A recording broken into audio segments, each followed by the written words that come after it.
Hello friends, this is Shifa. Welcome back to my YouTube channel. In today's video, I am going to talk on poetry called Daddy by Sylvia Plath. This poetry is a confessional poetry, therefore it becomes very important to not just look at line by line analysis of the poetry, but also go through like we can have some glances on the real life of the poet itself. So first of all, I'm going to give you basic information of this poetry, which is this poetry is written in 12 October 1962. Sylvia Plath wrote this before like 4 months before her own death. She suicide. So she wrote this before 4 months before dying, and 1 month after her separation from her husband. And this poetry, the title Daddy, so maybe she's talking about her father. So we are also going to look at, like, I'm going to give you a very scratch information of her father life as well before starting line by line analysis. So Sylvia Plath was very young. She was 8 years old when she lost her father. Her father died. Okay. And after that was she was very intelligent, and she was studying and she was doing a lot of stuff, but apart from it she was facing depression. She married Ted Hughes. Okay, but the marriage was not so much successful. Sylvia Plath realized that maybe Hughes is having an affair with someone, and because of which she separated, and at the same time she was going through depression, maybe because of which she suicide. So this is in scratch I'm giving you a story of which can be helpful to look into the poetry. Also talking about Sylvia Plath's father, uh, as I said, he died when she was 8 years old. He was having diabetes, but what happened was, at that time he thought maybe because of his friend, like Sylvia Plath's father's friend was having cancer. So his her father also thought that maybe he's also having cancer, and he also got into real depression. And uh, some kind of infection got into his body, and his leg, like his left leg was amputated, it was removed, and during surgery he died. Okay, so this is the story of Sylvia Plath's father. Now we are going to look at the analysis, and we are going to look at what Sylvia Plath wants to say, as this is her confessional poetry. Maybe she's trying to say before dying, like she's kind of confessing something. She's removing her grief out in this poem. So without wasting any time, let's start. Okay, so the first line begins with, you do not do any more black shoe. You do not do, you do not do. If you see, the poem starts with a negative connotation, something which someone is not doing. For example, if you see in the Indian society also, how do Indian parents address, like sometimes they address their children, why are you not doing this, you never do this, or something like that, right? So this poem has started from the same phrase, you do not do, you do not do anymore. So there is something which has been stopped, now you are not doing it. Okay, black shoe in which I have lived like a foot for 30 years, poor and white, barely daring to breathe or achu. Okay, so I'm going to start again. Black shoe in which I have lived like a foot. So I was living in a black shoe. Okay, and for 30 years I have lived there, and I was barely able to breathe. So there was kind of a suffocation I was facing in that particular black shoe, and I was not able to even breathe or achu. Achu is a word we use for sneezing. So whenever we sneeze, we do this achu kind of a thing, right? So she's indirectly saying that the place which I was living up till now for like 30 years, I was not able to express myself. Daddy, I have had to kill you. You died before I had time. She's saying that, Daddy, I would have killed you if you would not have died at that time. Okay, so this is a very dark thing as a person to confess. She's saying that if you wouldn't have died when I was 8 years old, I would have killed you. Okay, marble heavy, a bag full of God, ghastly statue with one great toe, big as a fresco seal. Now, a marble heavy, a bag full of God, marble heavy. So, her father has died and he has become marble heavy. Okay, the dead body becomes automatically heavy because now all the weight, now the soul has left the body. Now all the weight has to pick up by the people who are around that dead body, right? So that has become marble heavy, a bag full of God. See, God is very positive term.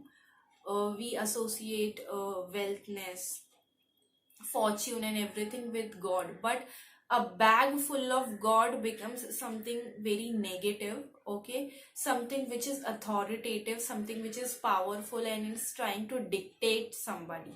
Okay, ghastly statue with one great toe. So it is a very huge tattoo. She's addressing a person who has a very huge tattoo statue, and with one great toe, big as frisco seal. Now, a seal is an animal which is found in water bodies, and she's saying that this person who she is describing about, that person is having a very big toe, and the kind of statue is very very huge. So this particularly, she is not addressing about God or something, she is addressing about a person who is very very huge in terms of structure, in terms of, you can say, uh, overall structure. She's saying, she's not saying in greatness term, she's saying that this person's statue is very very huge, and she's describing his one toe as a seal. And if you ask me, seal is not a very aesthetic animal, kind of animal which we use in, romantic poetries and everything. He is comparatively, I feel, not so good looking animal. So she is trying to say that a person who is very ghastly figure, who has a very ugly toe, in that sense. And a head in a freakish Atlantic where it pours bean green over blue in the water of beautiful Nauset. I used to pray to recover you, Ak do. And a head in a freakish Atlantic. She is saying that his her father figure is as huge as a statue, and his head is in Atlantic. So she is in a way saying that his presence is everywhere and you cannot escape that presence. His presence is very huge in his life, in her memories. Okay, and then next she talks about Nauset, in the water of beautiful Nauset. Now Nauset is in fact a place, and why this place becomes important, because her father was originally from Germany and he was migrated to America. And Nauset is a place where Native Americans live. People who are not from America but they have migrated from some other place. I used to pray to recover you, Ak do. She is saying that I always used to pray that maybe you are going to recover someday, you will be fine, you will be okay, you will be healthy again. Ak do means yes you. Okay, and yes you, this Ak do is a language, is a German language. So now you can see the significance of that place used Nauset to the last line. In the German tongue, in the next stanza, she is definitely giving this message out. In the German tongue, in the Polish town, scrapped fled by the rollers of wars, wars, wars. But the name of the town is common, my Polak friend. In the German tongue, in the Polish town, scrapped fled by rollers. Now, maybe she is talking about or giving a bit of information when Germany was invading Poland and everything, and they were creating wars. So this paragraph is in a way giving you a scrap or a scratch picture of a Holocaust where Germany invaded lots and lots of territories, and they killed people, and they were all everywhere there were wars, wars and wars. But the name of the town is common. Okay, my Polak friend. But the name of the town is common means she wants to say that this town name. Okay, so she is saying that there is this Polish town. Okay, and what was the town name? It was very common, so it was not something unique, and she used to there used to be some another same another town with the same name, my Polak friend. And if you realize this stanza or stanzas before also, it ends with very incomplete sentence. The sentence is not complete in a way, but it completes into from the another stanza. So you can say the enjambment technique is used in this poetry. My Polak friend says there are dozen or two, so I never could tell where you put your foot, your root. Now we are going to understand why she is saying like this. But the name of the town is very common. So she is saying that there was this some town which was very common. Like there are other towns of the same name as well. And I couldn't tell because my friend, my Polak friend, my Poland friend. Okay. So she is considering someone from Poland her friend, and she's saying that that Poland friend has said to me that there are dozen or two with the same name, the town. So I don't remember. I could never tell where you put your foot, your root. So she is in a way distancing herself from her father, and she's also saying that I cannot, or I cannot, I'm not able to know where my father's actual roots are. In a way, she is also saying that I am not able to identify myself with my father. Okay, she is saying that I'm not able to identify my father roots. She is saying to that person, put your foot, your root. I could never tell.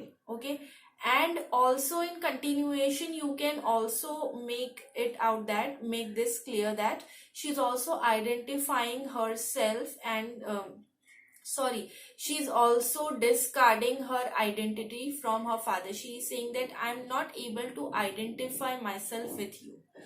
I never could talk to you. The tongue stuck in my jaw. I could never talk to you. She is in a way saying that I didn't got chance to talk to you. So there was a lack of communication. She is saying there was lack of communication between her and her father. The tongue stuck in my jaw. Okay, it stuck in a barbed wire snare. Itch, itch, itch, itch. Now the tongue was stuck, and what she's exactly saying is she's saying that not because I was not I never got chance to talk to you, but in fact whenever I used to get a chance to talk to you, I used to fumble a lot. And itch, itch, itch means I in German. So whenever we fumble, like whenever we are very scared, or whenever we hesitate with like talking to someone, we do this I. So that is the same thing she is here talking about. She is saying that I always used to fumble, I used to stumble while talking to you. I thought every German was you and the language obscene. She is saying that I could hardly speak to you, and she is saying that I thought every German, so she's associating every German with this person, her father, and she's saying that the language is really obscene. Okay, she's not liking this language. An engine chuffing me off like Jew. A Jew to Dachau, Auschwitz, Belsen. I begin to talk like a Jew. I think I may well be a Jew. Now here she is saying that from disregarding herself being a German, not totally disregarding, she's questioning like I don't associate with being a German, and in fact I don't like that language. She is shifting towards Jew people, and she's saying that an engine chuffing me off like a Jew. A Jew to Dachau, Auschwitz and Belsen. Now these are the places where concentration camps were built during the time, Nazi party and this Hitler party, people who were, dictators. In fact, Hitler was a dictator, and he massacred a lot of people. There was a lot of killings, huge killings in fact. So she is referring to these places, and she's saying that I begin to talk like a Jew. Maybe I belong to people who are Jew, and I think I may well be a Jew. And she's identifying herself someone who is Jew. Now you can in a way also take it as a way, maybe she's saying that I do not belong to the community who are oppressive, but in fact I belong to a community who are victims. Okay. The snow of the Tyrol, the clear beer of Vienna are not very pure or true. The snow of the Tyrol. So Tyrol is a place somewhere like in the mountain area, but the important thing over here is the Tyrol is very near to Germany. The clear beer of Vienna are not very pure. Now here she is talking about purity, and she's saying that these things are not very pure now. With my gypsy ancestress and my weird luck and my tarot pack, I may be bit of a Jew. Now she's saying that these places are not so pure as it were before. Okay, the beer is not as pure as it was before. With my gypsy ancestress, so she's associating herself with someone who is not pure. She's a gypsy, and gypsy were also community who were oppressed, okay, by Hitler itself and Hitler community, the people who were involved, the supporters of Hitler. So she's associating herself with gypsy ancestors. And my weird luck of tarot pack. Now tarot pack are cards which are used for telling future and everything. So she's saying that maybe I'm not from Germany, and I am not so pure. I am maybe a gypsy.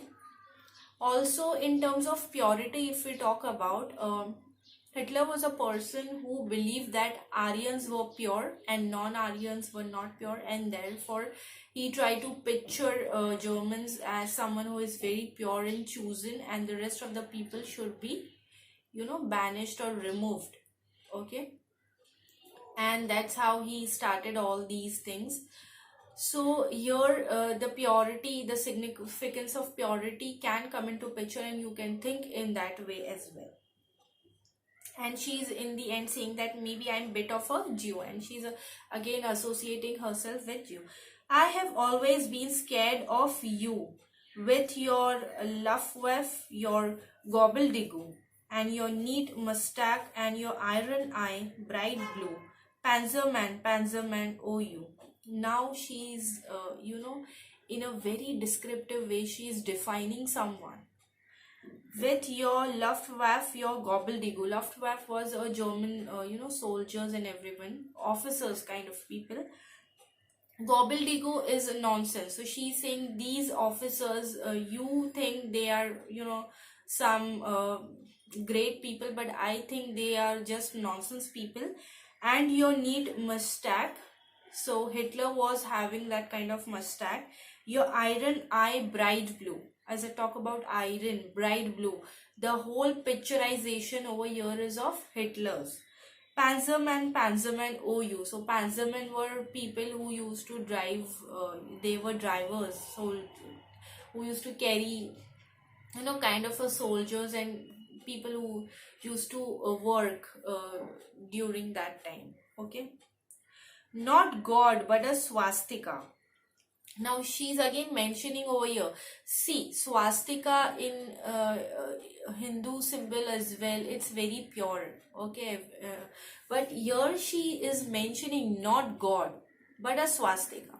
And if you realize that Hitler also has this symbol of swastika but a inverted one, and that swastika is black in color. So she's saying that it's a kind of a swastika, but it's not God. Okay, it's not something which is pure, which is pious, which is you can say divine, but in fact this swastika is a destroying one. It's a black one,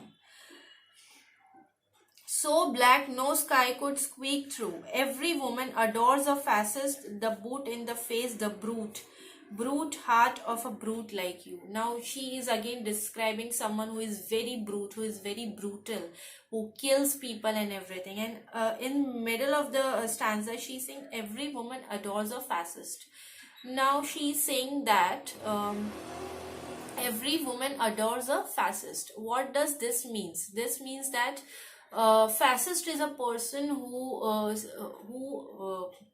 loves authoritative position, who thinks that his or her word is the final word and there should be a dictatorship kind of environment all around. And why does every woman love this? Because sometimes if you see now here, it's not about, I feel it's not a political statement, but it's a personal statement. And here she's talking about, in terms of genders, and she's saying that every woman loves a man. Fascist doesn't necessarily mean a person, a man who is beating a woman, but a fascist can be a person who is setting rules for women which he doesn't follows. But in fact she's saying that this fascist man mostly women loves. Why? Because if you see in the hierarchical our patriarchal structure, if we see what are women doing, women are in a way carriers of these rules. So men are setting rules and women are in fact carriers. If you see in our day-to-day life, who are the people who tell us that don't sit like this, what are you going to do after your marriage, this and that? Your mothers, your grandmothers. So we women are carriers of these rules, but who set these rules? To men. Okay, and for what? To protect us. Okay, so sometimes what happens is these rules women loves, and that's what she's saying here. You stand at the blackboard, daddy, in the picture I have of you. A cleft in your chin instead of your foot. You stand at the blackboard. So she's saying that daddy, because her daddy was a professor. Okay, so she is picturizing her daddy and she's saying that I have a picture of you where you are standing near a blackboard. A cleft in your chin. Now here is a belief that their monsters have cleft in their foot, but here that's why she's mentioning that you have cleft in your chin and not in your foot. But no less than a devil for that. No, not any less the black man who. But you are no less than a devil man. And the continuation of the last line, any less than a black man who bit my pretty red heart into two. Now from shifting from her father, she is talking about some black man, and what she's saying that this man is, and you are no less than a black man. She's saying that you are no less than a black man, a man who broke my heart into two. Now here you have to see that black man is not a racial comment, but black man is someone who is very negative, who is very cruel, and she's saying that that person has broken her heart into two. I was 10 when they buried you. At 20 I tried to die and get back to you. I thought even the bones would do. She's saying that I was 10 when they buried you. If you talk about the facts, Sylvia's father died when she was 8, but here she is saying that I was 10 when they buried you. Is she picturizing something? Is she deliberately doing these things? Like, is she giving us fragmented memories? Maybe. Let's see. At 20, I tried to die and get back to you. I thought even the bones would do. And she said that at 20, I tried to commit suicide so that I can go back to you. I can, uh, come back to you. I thought even the bones would do. So she's saying that even if our bones are mixed up, even if in the place where you were buried, if people buried me, that will also do. Okay, and because of which I tried to, suicide. But they pulled me out of the sack and they stuck me together with glue. And then I knew what to do. I tried killing myself, but these people, they didn't let me die. They pulled me back and they glued me together. Now when we are gluing something, the original piece can never be returned, right? So she's in a way saying that they like forcefully glued me, and I'm not the same person I was before. But yes, and then I knew what to do. Now she knows what to do. I made a model of you. Okay. And a man in black with a main calf look. Now main calf means my struggle. And this book, this manifesto, okay, this autobiographical manifesto was written by Hitler. So again she's referring to Hitler, and she's saying that I made a model of you, someone who is as similar as you, and that person is having a Mein Kampf look, which is of Hitler, and a love of rack and the screw. And I said, I do. Love of sack and screw. Now sack and screw are torturing objects, and I said, I do. I do are in a way marriage, used for marriage oath and everything. Especially in Christian ceremonies, we say that these people tied themselves together by uttering words, I do. Okay, so daddy, I'm finally through. The black telephones off at the root, the voices just can't warn through. She's saying that now I'm finally over you, and whatever the telephone, the black telephones off at the root, the telephone through which I used to try to communicate to you, which was tied to the roots means the roots which were attached to your grave. The voices just can't warn through. Okay, warm through. So she is saying that these voices now cannot be reached, and I'm just trying to shut all those voices out. If I have killed one man, I have killed two. She is saying that if I would have gotten chance to kill one man, I would have killed two men. Okay, so here she is talking maybe about her husband, the vampire who said he was you. Now your vampire is not a Twilight vampire or attractive or whatever. These vampires are literally creatures, monsters, and she's saying that this person was saying that he was exactly like you, and therefore I try to break off, like to get away from your memories. I attached myself with this person and drank my blood for a year, 7 years, if you want to know. And she is saying, but when I attach myself to this person, he was again your like your image only. He was of your image only, and he was a vampire. He drank my blood. Daddy, you can lie back now. But she is saying that now I have cut off all the telephone, all the communicative thing. all the things which through which we can have a talk, and we can get through this. Okay, so she is saying that I have cut off all the communication, I have broken off every relation with you. So daddy, you can lie back now, so you can lay back now. I don't want to have relation, I'm breaking off with you. There's a stake in your fat black heart. Now there is a saying that vampire can be only killed by staking, staking in their hearts. So what she is doing, she is staking at fat black heart, and the villagers never liked you. They are dancing and stamping on you. They always knew it was you. Daddy, daddy, you bastard, I'm through. Don't want to talk to you now. I want to remove you from my memories.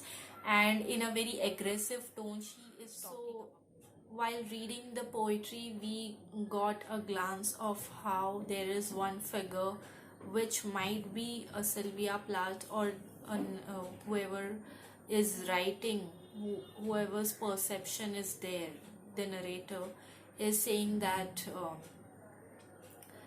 there is one ghastly figure and violent figure in memories, okay, in the memories, in his or her memories, because even though it's first person narration, but we didn't got to know that whether it is a Sylvia Plath talking or not, so it's very unclear. But we realize that there is this one person who is a very ghastly figure, whose presence is everywhere in the memories of the narrator, okay. And we also got to realize that that figure is very very violent. That narrator has a very violent memories attached to this person, and with the continuation of that particular poem, she is attaching one another man who has the same features as the before one. While reading, we are calculating that first description was about Sylvia Plath's father, and the later black man is about her husband. But the title Daddy, and why is it Daddy? And if she wants to talk about just Daddy, why is she mentioning the another person who is same as her father? Talking about Electra complex, of woman looks out qualities of her father in her romantic partner, okay. So maybe she has attached her husband as well, or she is talking about her husband in the later stanza. But if we look at the words used in the poem, especially words which are attached to human body parts, foot, heart, um, shoe, black shoe, and everything, especially foot. Now, why foot becomes here very, very important? Foot becomes very important because Sylvia Plath's father died because of amputation of his leg. But here, if we see in the poem, not just she is talking about a person with a toe, but a very ugly and big toe. She's mentioning about a person who is with leg, with toe, and everything. And not just she is mentioning this huge statue, but she's saying that she's giving us a magnified image of that particular person. So, is this a distorted memory? Can we ask this question? Can we say that this memory is just is not a real memory attached to Sylvia Plath, and she is just trying to create an image before us, okay, through some figure, and we are considering it as her father figure? Is she trying to construct an image, and then she trying to attach that particular image to her husband, a black man? Because if you see, this poem largely talks about lack of communication and she not being able to ask questions. What do you think she wants to so much of, in so much of desperation she wants to ask? What do you want, what do you think she wants to ask her father? Maybe she wants to ask her husband why he cheated on her, and why was he having an affair and everything. And she constantly is trying to question this, and she is unable to speak about it. She constantly says that there is a lack of communication. In the last three paragraphs also, she's talking about this telephone wire and cutting off all contacts and everything, because now she cannot connect with that person. She cannot talk openly. Her tongue is itching, and she's fumbling. Okay. Also, there is a mentioning of Nazis and everything, and if you see, there is this one line where she talks about the town name is very common. If you see a town name where Sylvia's real father came, okay, that town name was in Germany also and in Poland also. And this is very ironic, because Poland is a place where Germany invaded and they were ruling on that area, whereas Germany are invaders. So she is desperately trying to know where this father figure is coming from, whether he is an oppressor or he is oppressed just like her. And through that, she is trying to connect herself. Okay. And she is in a way simultaneously also creating a distorted image, in terms of her saying that this is my father figure, which she is not sure of, because that's a very distorted image. Her father died when she was 8 years, and to have such detail, with in fact a violent detail of a father, it seems very unrational. And if you think that why didn't she directly address this, and why didn't she say directly that okay, I am writing this about my husband and not my father, maybe her works would have been destroyed. Yes, there are many examples, and there are many proofs where we saw that Ted Hughes actually tried to destroy most of her works in which she is directly mentioning about her husband. So in this poem, she cleverly mentions a figure who is a father figure, and she tried to create a distorted image, and then she attached that image to her husband. Okay. And when Ted Hugh went through this poem, she's he thought that maybe this is about her father. Okay. And yeah, that some of the part is written for him as well, but that doesn't make a very huge difference. And if you look about the title Daddy, okay, it doesn't necessarily means she is talking about her own father, because during that time she was having a child. Okay. And her child maybe used to call her father Daddy. Sylvia Plath was already having child with Ted Hughes. Okay. So her child maybe used to call Ted Hughes Daddy, and that memory is attached with Sylvia Plath. So whenever someone used to utter this word Daddy, the first image which Sylvia Plath used to have was of Ted Hughes and not her own father. Okay. So this is what I understood from this poem. I think it's majorly about Sylvia Plath's husband, and it's a critique on her husband, and she is a kind of creating an image, an oppressor image, and she is grieving. She is talking about this, her husband having an affair and everything. And intelligently she wrote this poem, and that's why I think this poem became very, very important. So this was it. I'm going to be back with some another video.